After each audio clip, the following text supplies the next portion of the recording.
ilikuwa kutokujua, lakini mwenye akili ni yule ambaye yuko katika Yesu.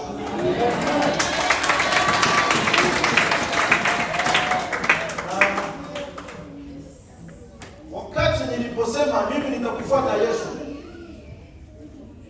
nikamfuata na niko nafuata kwa bidii, kwa imani, kwa akili yangu yote na kwa moyo wangu wote. Pia wakati unamwacha shetani na yeye anasema sitakuacha hivi, tena matatizo ikaendelea,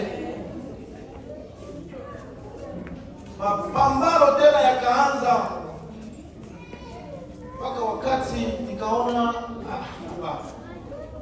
magonjwa, vurugo, mpaka kuna wakati nilikuwa namwambia baba, mbona nipiki niliacha pombe, naona mambo tena inakuwa mingi sana.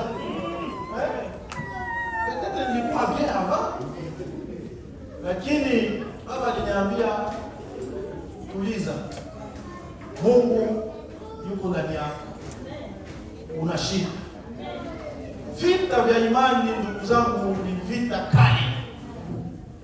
Wakati tunapojaribiwa au wakati tunapoacha mwenendo mbaya kuingia katika Kristo, usiwaze kama shetani naye atakuacha salama. Ndio kwenye pale unapaswa kusimama na kusema kama Mungu, wewe ndio uliyeruhusu mimi nikufuate. Na kwa mapigano haya mimi sitayaweza bila wewe. Na kuhitaji na kuomba uje fanye kazi katika maisha yangu.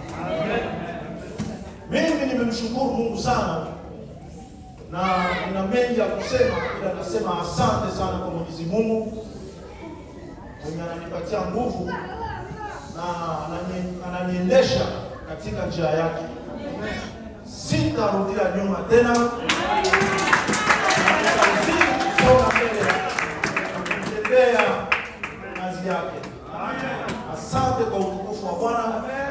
Asante kwa watakatifu.